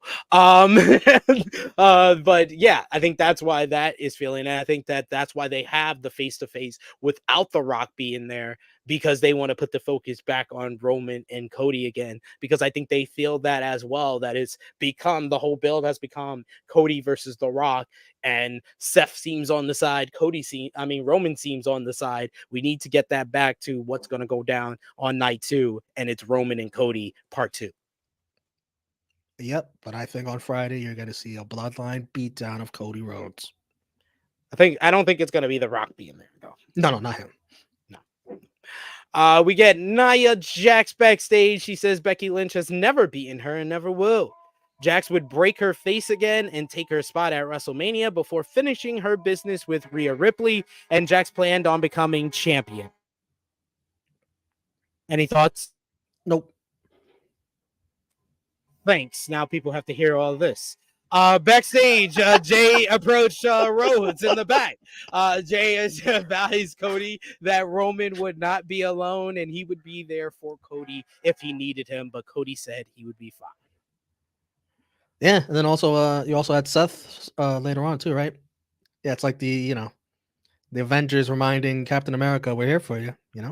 Captain America's like, "I gotta do this myself." I gotta take care. I gotta take care of this with Bucky and the Red Skull by myself. And then they just beat his ass, and then he's got nobody there to help him.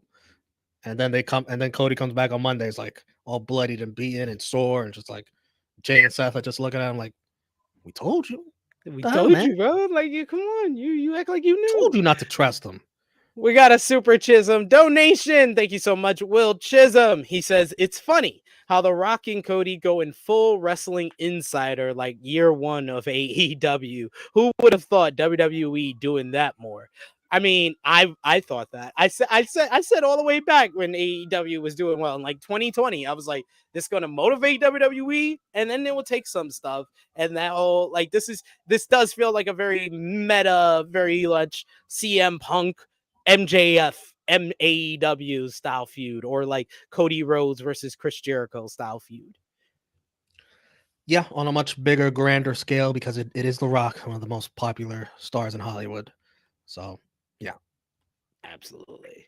But thank you for the super chat donation, the Super Chisholm. You gotta let Cody go, man. You gotta let him go toe to toe with The Rock. It makes him come across a bigger deal, bigger star.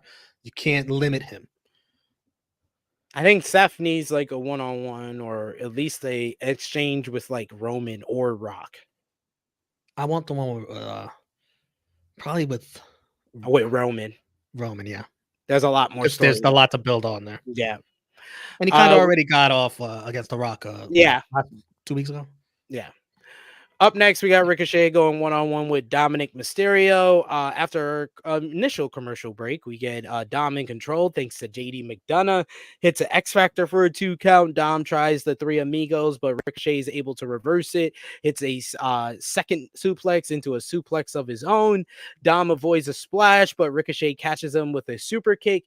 Ricochet avoids some interference and a distraction from JD McDonough, but then he does distract him, leading to Dom hitting a 619, but Ricochet is able to duck it and then hit the recoil and get the 1-2-3. This very much surprised me here, as Ricochet picks up another victory after getting the initial win in the gauntlet last week against JD McDonough.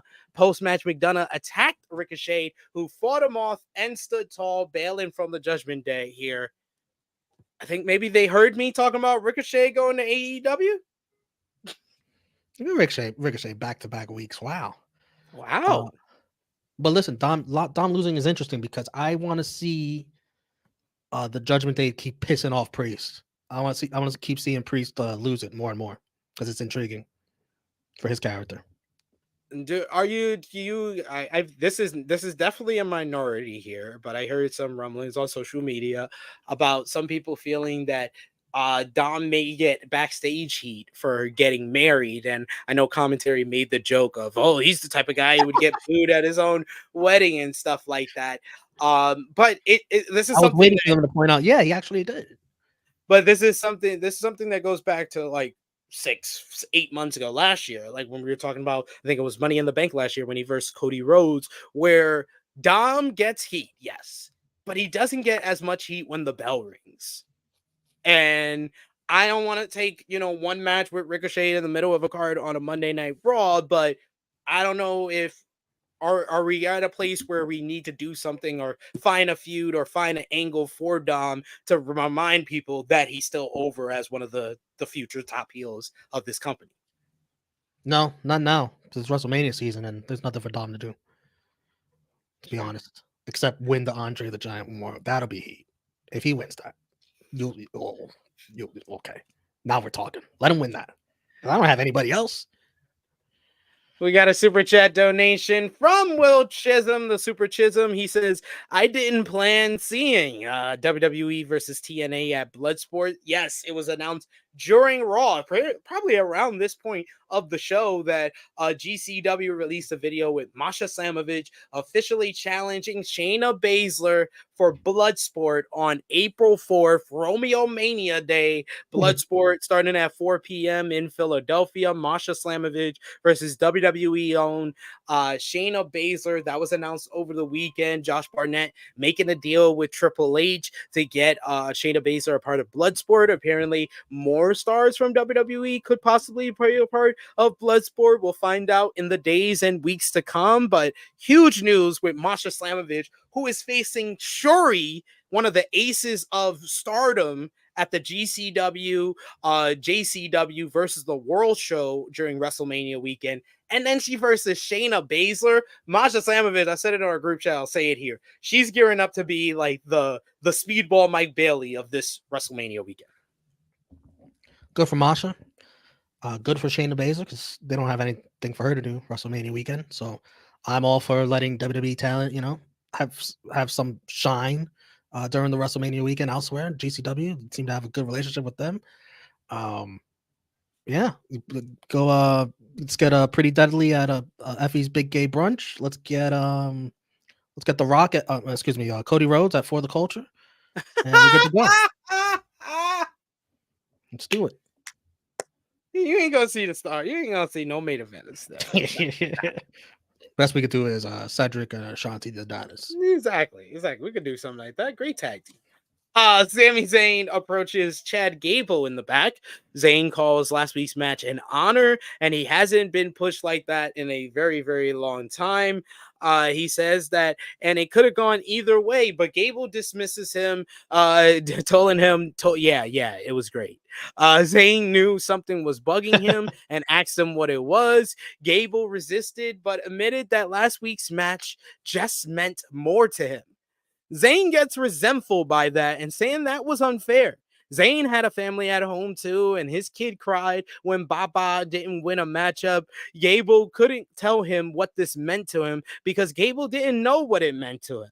Gable said he knew all of that, but his issue is that it wasn't about that at all. And Zayn wanted to know, what was it about? He says, "You can't beat Gunther," says Chad Gable to Sami Zayn. And I was like, oh, I understood that reference. Chad Gable is about to be Mickey in our Rocky story with Sami Zayn. I can't wait. He's gonna see training videos with Sami training, and Chad Gable's gonna be like, he's gonna be in the Alpha Academy, and Chad Gable's gonna be like, "You're a bum. You can do it. You're a bum." And at the end, he's going to be in his corner. He's going to be wearing a gray Scully cap, and he's going to be in Sammy's corner as he beats Gunther and gets the job done. Our Rocky story complete. I've never seen it, but I can understand the reference somewhat. Yeah, look at that. Gable found You didn't even know what Mickey was when I first said it. No, I thought you were talking about like what, Mickey Rourke, Mickey Mouse.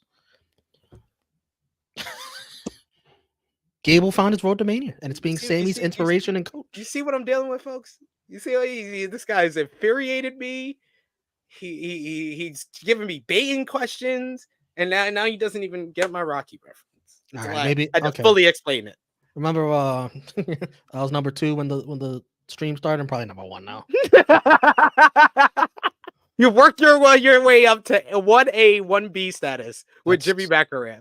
That's long-term storytelling right there. One stream.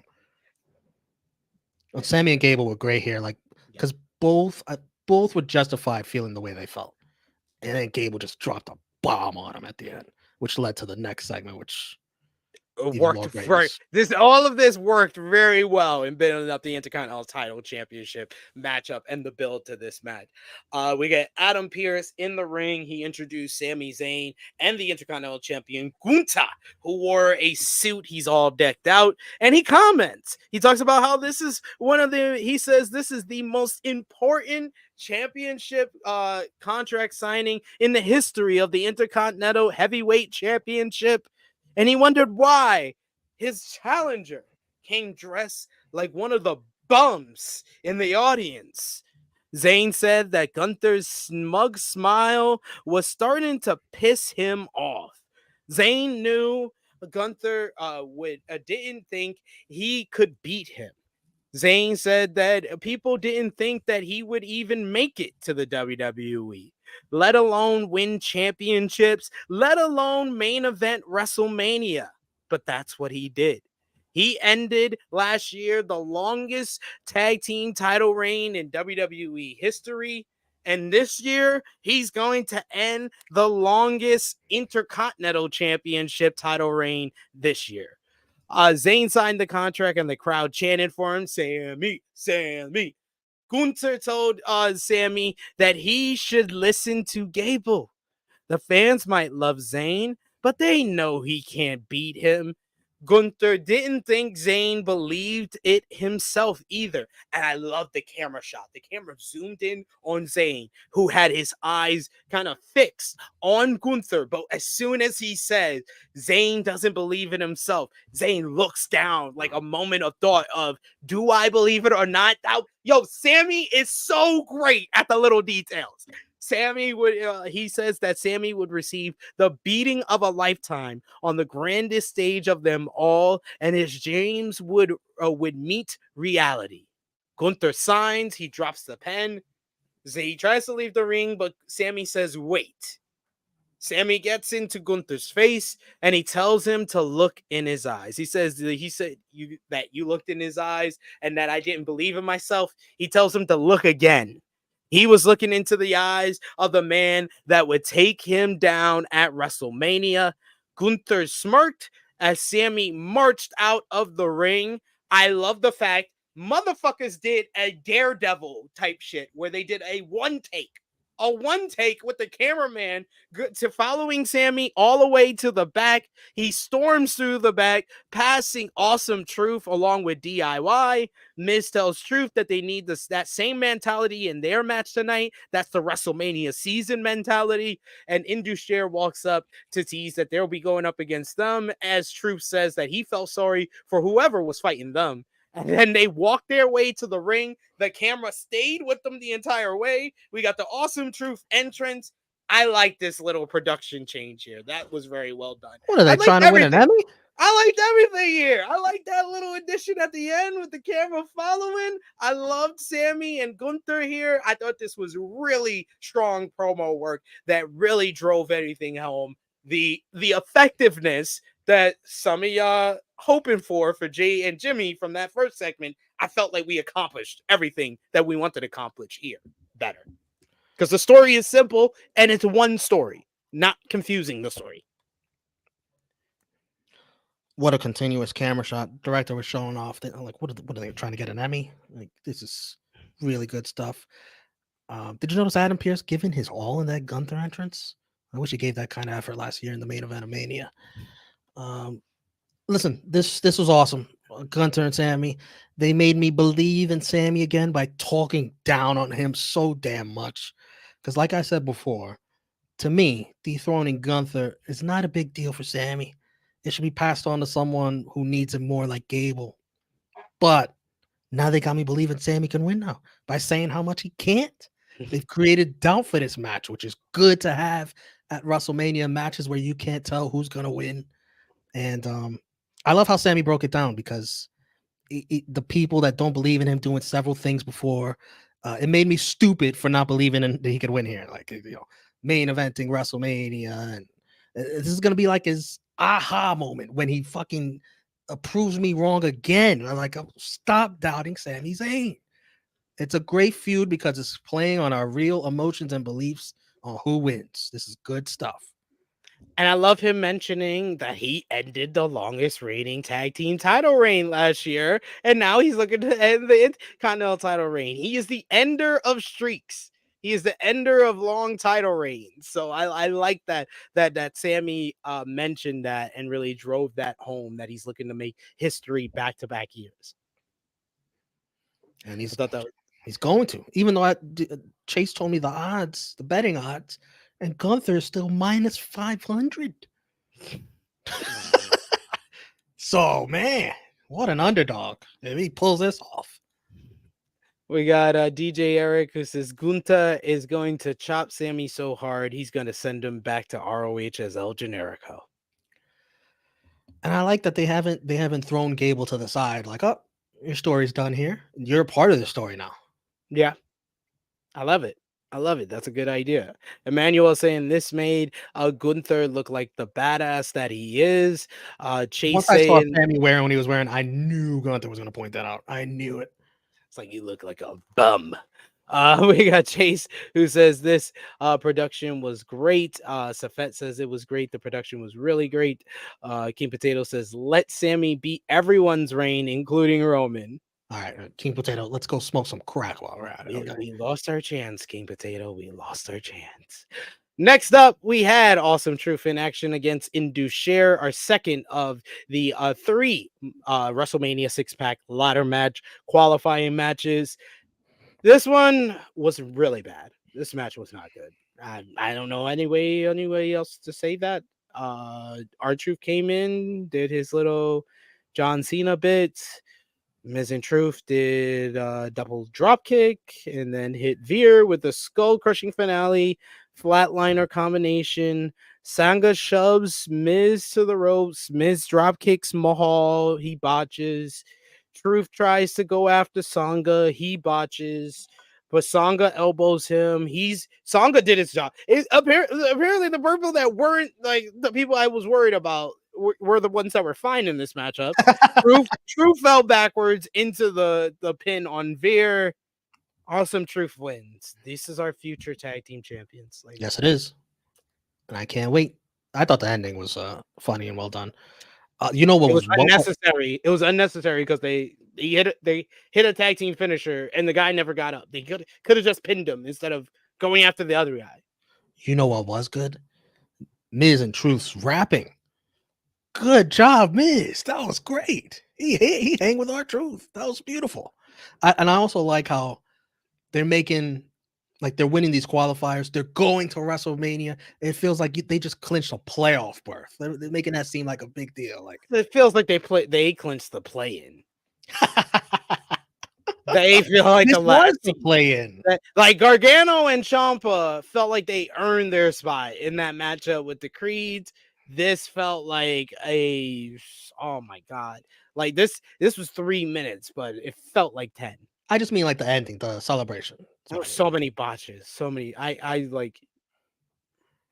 That's why I don't like House of Torture. That's why House of Torture makes me go irate, because one thing I can sometimes handle bad booking and find some humor in it, but bad wrestling is just like how can I go around saying that this match was bad without saying that this match was bad? No, it was bad.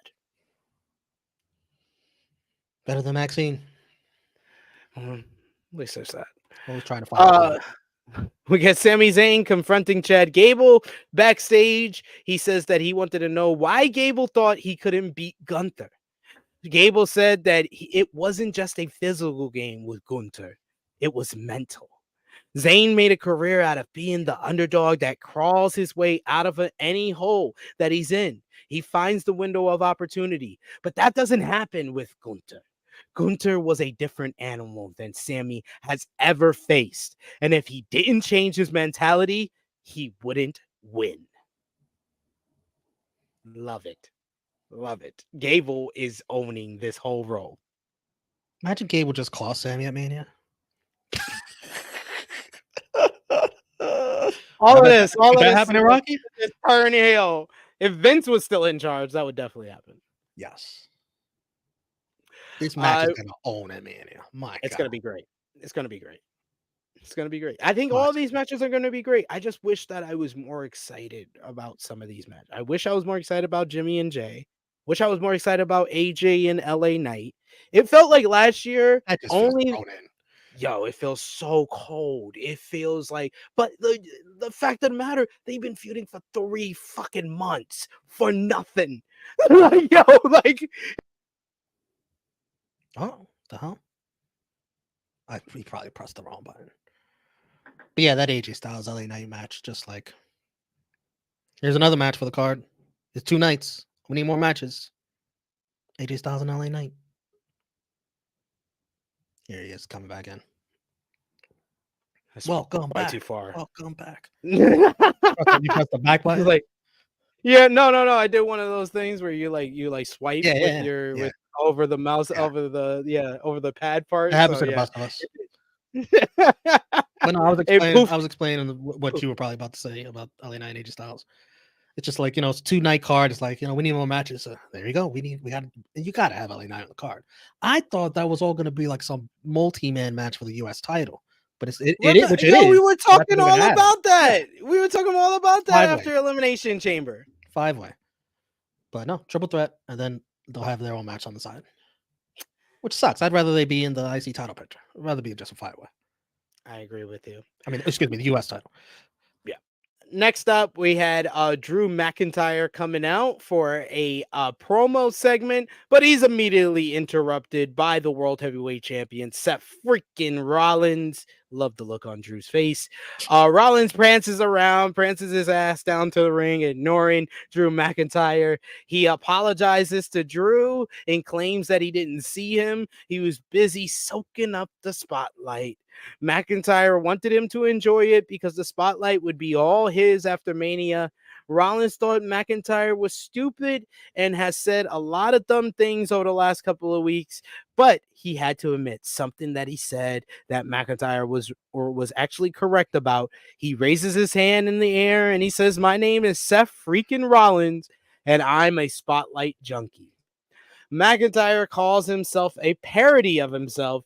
McIntyre, he says the only thing Drew cares about is their matchup, and the punchline would be when he beats Rollins at WrestleMania.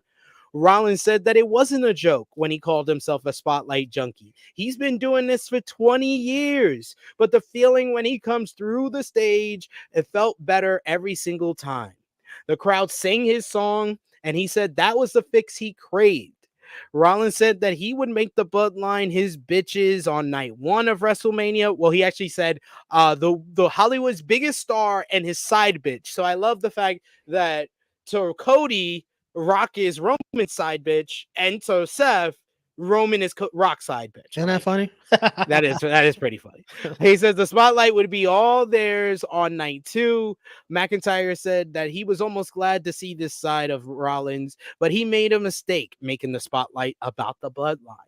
McIntyre said that Rollins is working so hard to make his title the workhorse title. That's what you all been saying. He said that the spotlight should be all about that.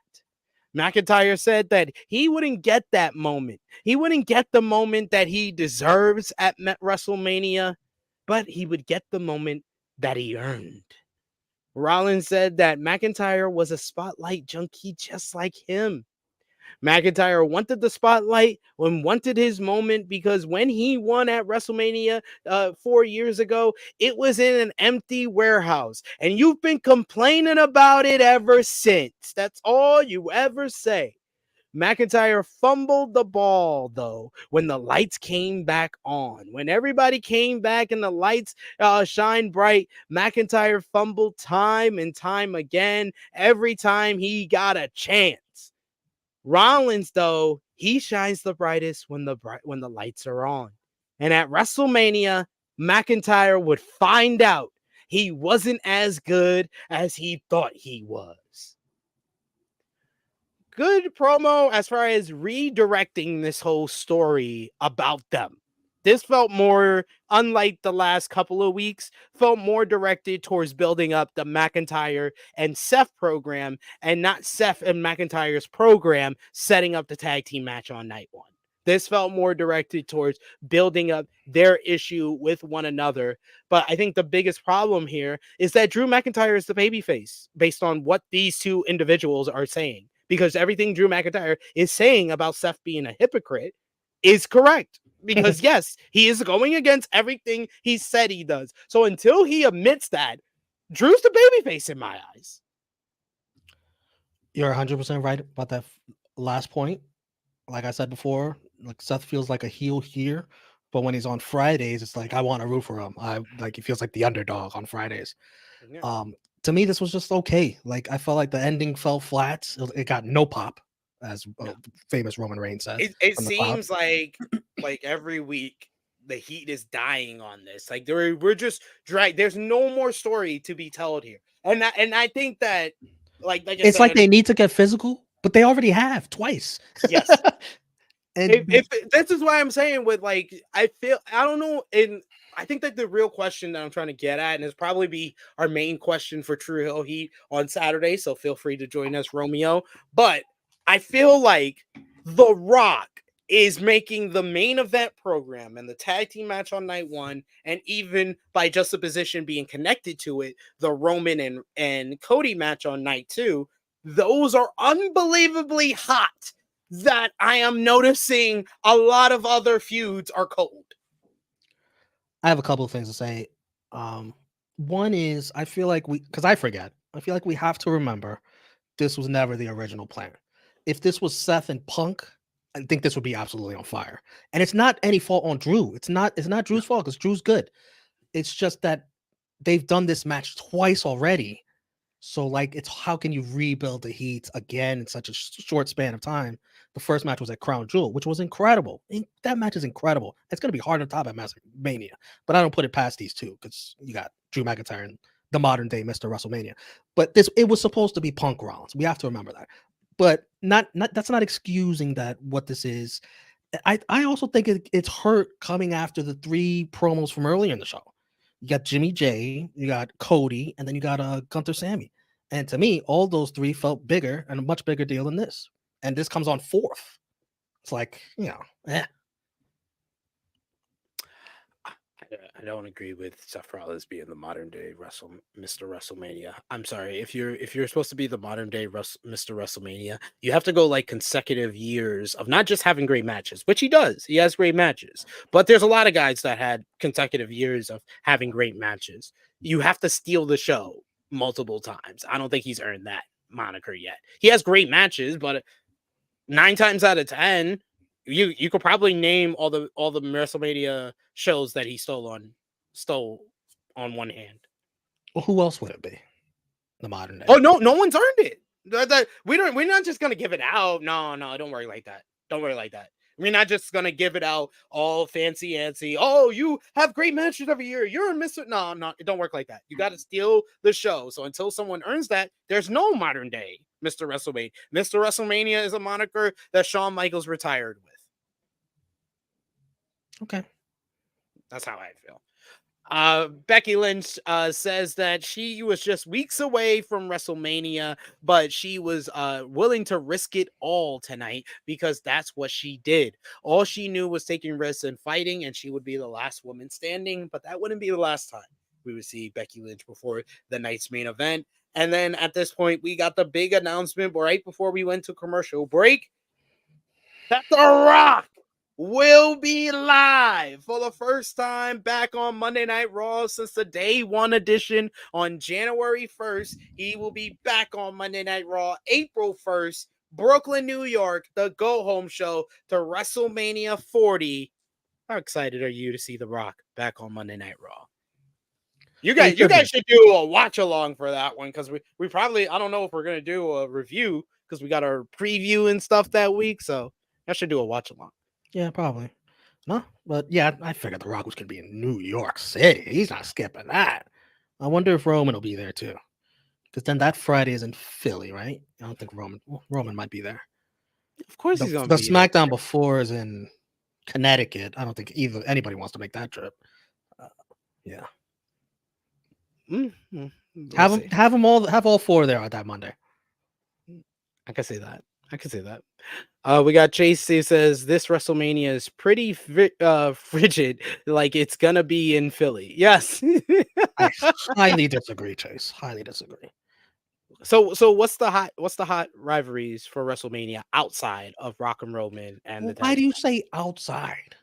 It's really no, but you're not. That's what I'm saying. You're not arguing my point. Like that's literally what I said. I said those 2 are unbelievably hot, but it feels like this year there's more cold feuds than last year, and that's why someone would say that this Mania feels rigid because those are unbelievably hot, and you can rely on that. And WrestleMania will feel hot overall when the bell rings for the first matchup on night 1, 100%. but it does not take away from the fact of the build not being what a lot of people expected it to be.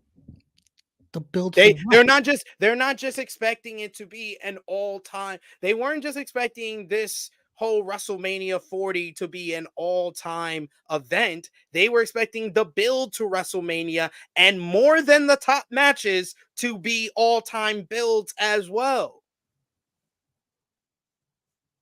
all-time. Did they not take their foot off the gas of Bayley versus Io Sky? Yes or no question? Just a question. Off the gas? Like, what do you mean off the gas? Like, what are you saying? It's not interesting anymore? Is Bayley and Io Sky as hot as it was when it first started after Royal Rumble?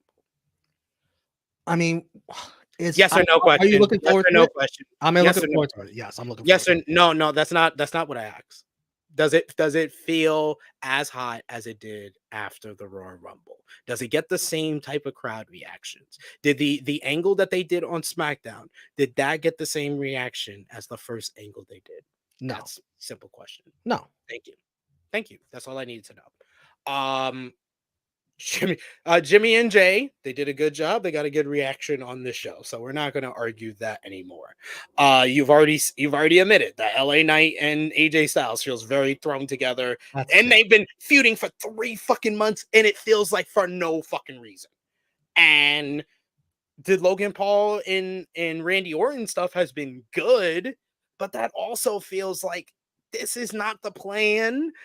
Like, it feels like this is not the plan, but these are stars, so we're gonna put the stars together.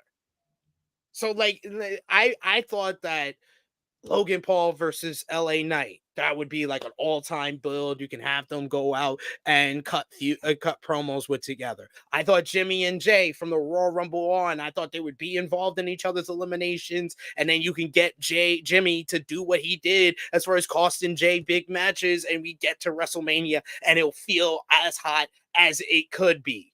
They didn't do any of those stuff. With the Bayley and Io Sky, it felt like a lot of people feel like they put the foot off the gas as far as Io and Bayley, because people were noticing that they weren't promoting that like they were promoting Rhea and Becky, and it feels like they did it to kind of be like, all right, let's take our foot off the gas so less people notice that we're not promoting it like that. It's not that match. It's this match. It's a night 1 opener. It's not the night 2 opener. Like it feels like that. Gunther, Sami, you gotta mention that. Yeah, that's good. That's good because this was a good week for them. That just got set up last week, but they have had the great matchup with the Gauntlet matchup, and that's really good. So they have 3 matches that are in a good space after this episode of Monday Night Raw. I just thought it would be more, so I can understand if someone's saying this Mania feels frigid. That there is logical proof that I just broke down over the last 5 or 6 minutes. But saying that this Mania feels frigid is also, it's saying like this Mania is not going to be all that good. I think that he's missing a few extra words and letters. I think I said it best. Is this Mania feels frigid outside of the top program? I think that is a valid and factual question. It's an opinion. It's not a factual. It's opinion. I broke it all down. You didn't say anything that it. Well, I'm more into Jimmy and Jay than you are. Is multiple feuds died down from where they were just a month ago or 2 months ago? I'm more into Jimmy and Jay than you are. Does a lot of these feuds feel like they are dragging to WrestleMania? Does Jay and Jimmy have a concrete story that everyone that likes this segment on this show agrees with? No. All of the answers to those is no. That's what I'm just saying. That's all I'm saying is that there is evidence to back up the statement. This Mania outside the top program feels frigid. Your opinion of Jimmy and Jay weighs your overall opinion on that statement. That's still only 4 matches out of 10 matches announced, Romeo. That's almost half. Okay. And House of Torture is the 4th best faction out of a poll in Japan. Okay. Jimmy and Jay to me feels like a big fight feel. To me, it does. You didn't even. And if it doesn't for you, that's what it feels like for you, and that makes it frigid. If it does for me, which it doesn't make it frigid. That makes it 4 matches that you're interested in. Cool. Actually, I'm really so- looking forward to the tag team ladder match as well. Cool.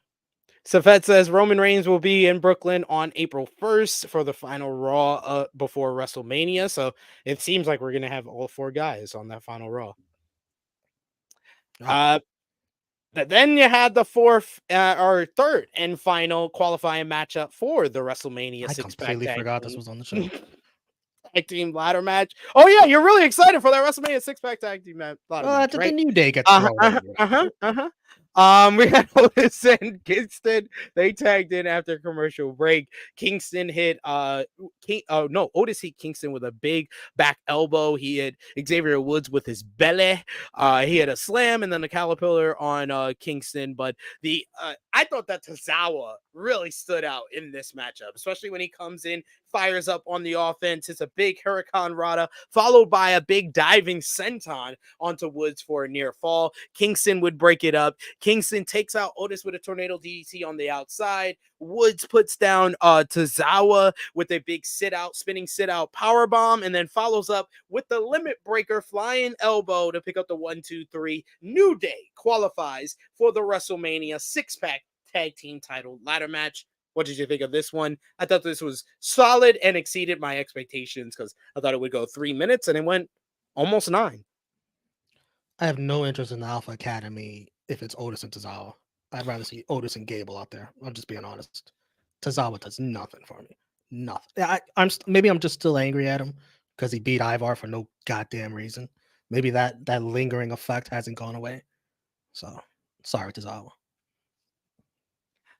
We have Liv Morgan approached Becky Lynch in the back. Lynch wondered if she had to watch out for Morgan tonight, but Morgan said tonight was hers and told her to kick Jax's ass. And Lynch just nodded to agree. This was hard to hear and not mic'd well. You want to talk about pretty frigid? Pretty frigid in that room. Liv Morgan. Just notice I was not looking there. This guy, you perv. By the way, did you mention that you can't spell Philadelphia without Phil?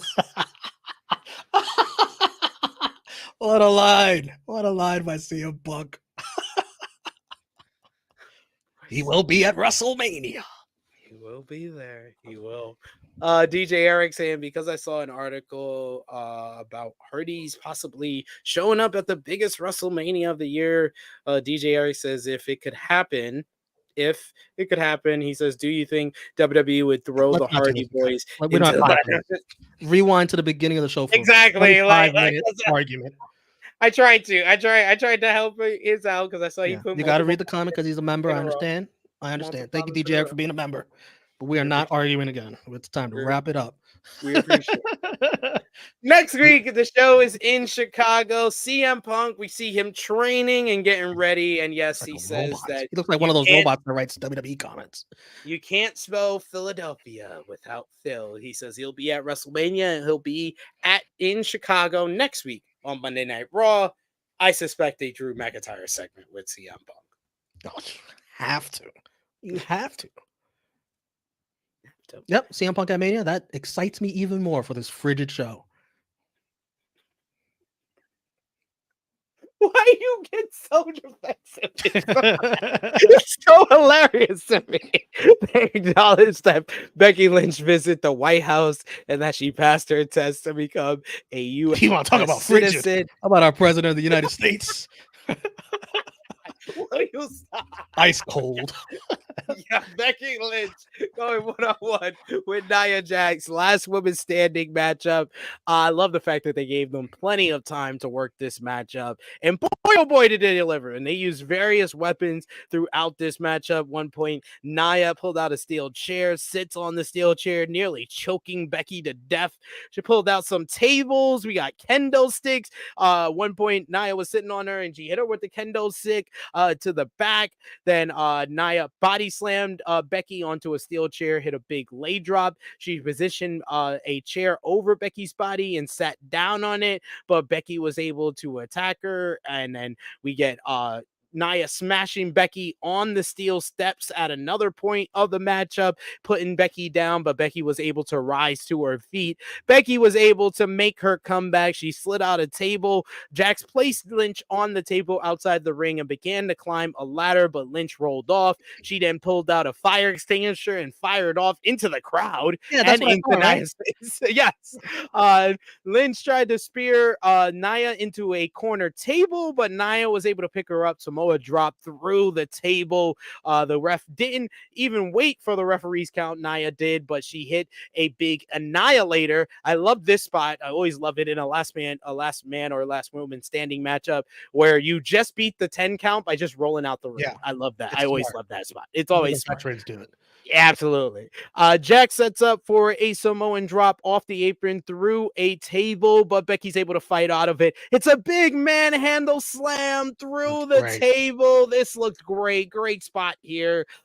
Somehow, some way, both Becky and Nia are able to get to their feet. But this got a huge pop, that spot there. The crowd popped big for it. Jax gets to her feet at 9, but she's completely out of it. She's stumbling and fumbling. Meanwhile, Becky Lynch is climbing up the ladder by the commentary table. Bad Nia nicely gets in position for Becky to hit the guillotine leg drop off the ladder through the announce table. Nia is unable to answer the count of 10. Becky Lynch wins here. Great matchup. I thought that this was easily the best match of Nia Jax's career. This had so much scared energy. me. So much energy to it, so much focus to it. It felt like a brawl, felt like a fight, felt like a very like plunder type brawl that Nia is just gonna excel at. And then post-match, you get Rhea Ripley coming out to the ring, getting in Becky Lynch's face. We have a big stare down between our WWE Women's World Championship match participants to close out the show. Very strong way to close out the show. And Becky Lynch looks very, very strong heading into WrestleMania. I thought this match helped out with the build to WrestleMania with Rhea and Becky here. What did you think? You scared me because I thought you were going to say the best last woman standing match of all time. No, Becky's been in the best last woman. Yeah, that's why you scared me. But yes, it is definitely the best Nia Jax match of all time. This is the second best last woman standing match of all time. And for all those people that... No, it's not. What's the second? Asuka and Nikki Cross. Was that on NXT? Mm-hmm. Yeah, you're right. You're right. That's the second. Yeah. This is the third best. I don't even. I have to go back too because I think that there's been last woman standing matches outside of WWE that were better than this, but this was the best match. Just keep it at that. Best match of night. I think we're good. We got the bar there. I think we're fair there. And then this is just another example of why I think like 3 months in, Becky Lynch has been the best women's wrestler in North America so far this year. Yeah.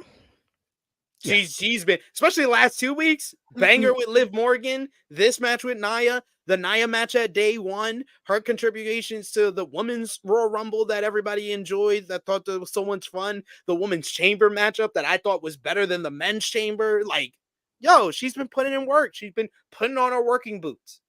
Yes, give her flowers. All those people who are complaining about Darby and the glass, hitting the front row, I don't see them complaining about Becky fire extinguishing the crowd. Crickets. The Samoan dropped the table, nice spot. The manhandle slam, nice. Yeah, it looked even better. Nia walking herself into the leg drop from the ladder. You had to suspend your disbelief a little bit. Not a little bit, a lot. Yeah. But the visual of the leg drop made it worth it. This all delivered. Becky stood tall at the end like she had to. This whole build up to Becky Rhea is everything we thought it would be, with the whole overcoming Nia Jax thing, and they've executed it well. And so now all roads should be focused on this Rhea and Becky, and that only. It's these two. I think you can do like maybe a promo that breaks out into a fight next week, and then maybe you can go off after that with just like a video packages for both women with like their history and what this match means to it. Yeah, I think that's how you can break down the final 2 weeks, where you could do a showdown and a brawl after with next week. I feel like it's too contrived to do it the last week, the go home show. I feel like you can afford to do the go home angle next week. Yeah.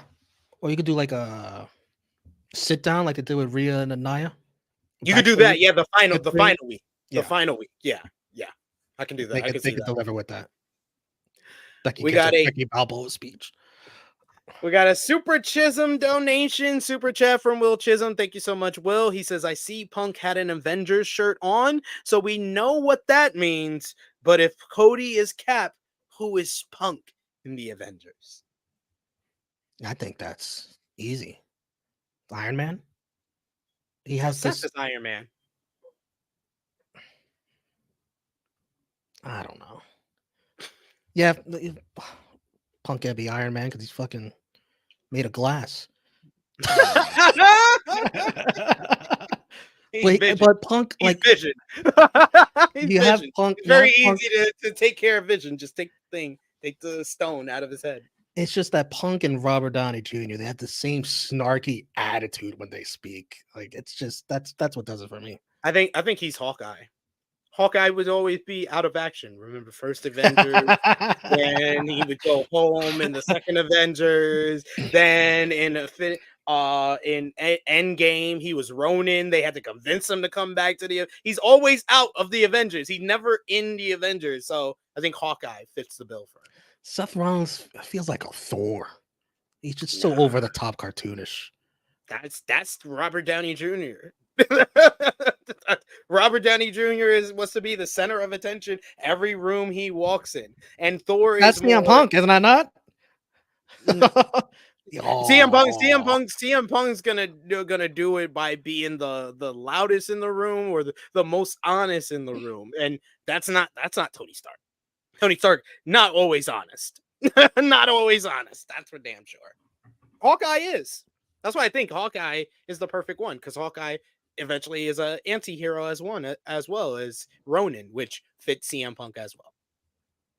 But CM Punk wants to be the Thing from Fantastic Four anyway. So. Anyhow, thank you for the Super Chisholm donation. Will, thank you so much. Last call for Super Chat donation. I really round things off on this episode. Let us know in the chat whether you gave the show a thumbs up, thumbs down, thumbs in the middle, whether you gave the show, whatever you gave it, between 1 and 10 overall out of 10. What did you give the show? Your match of the night, MVP and LVP for me and Romeo for the March 18, 2024 edition of Monday Night Raw. Thumbs up, thumbs down, thumbs in the middle in 3, 2, 1. Thumbs up across the board from both of us. Romeo, what did you give the show out of 10? 7.5. Oh, look at us. We're on the same page there. I also gave this show a 7.5 out of 10. Who was your MVP for the show? Cody Rhodes. And even though they lost the Creed Bros, they shined. Yeah, I'll give it to Cody Rhodes. He was all over this show. He was involved in the opening segment, making the save for Jay. He had his own promo segment, multiple backstage segments with Jay and Seth. He was all over this show. So Cody Rhodes, deserves to be MVP, LVP for the show, Romeo. By the way, you guys in the chat, 37% gave it an 8, 33% 7, 19% 0 to 6, 11% 9. So you guys are stronger on it than me and SP3, but LVP to me is Dominik Mysterio for losing to Ricochet. Now he's about to get Priest is not going to be happy at all. I can't argue with that. I was gonna say co-LVPs for Dom and everyone who was in that Awesome Truth Indu Sher matchup. That was trash. Jeez. That was not a good matchup. But yeah, that would be my LVPs. And match of the night for me, I'm gonna give the slight edge to DIY versus the Creeds. I agree. I gave it the edge just over Becky Lynch and Nia Jax, which was a really strong. No shade to that. Yeah, really strong main event. We got Pablo, who says the show is a 6.2 for him. We got Safed, who says MVP, Cody Rhodes. Romeo, let the people know where they can follow you on social media and when they will find you again on the channel. Hey, I just want to say to you personally, I know things got a little heated here earlier on. I love you. I love Oh, you. I love you Just so you know, too. I Oh, I the love you too, man. the people need to know in the chat that these guys hate each other. We don't. We don't. It may seem like that way. We can we both have an understanding that we can get heated about wrestling, but it's just wrestling. It's It's not still all love at the end of the day. exactly. It's still all We love don't block each between us. other over it. No, we don't block each other because one was right and the other was wrong. None of that. We don't do that here. Yeah, I love Romeo, but let the people know, Romeo, where they can see your lovely takes, see your lovely bets on social media, and also or when you'll see you again on the channel or on True Hill Heat Sports and Entertainment.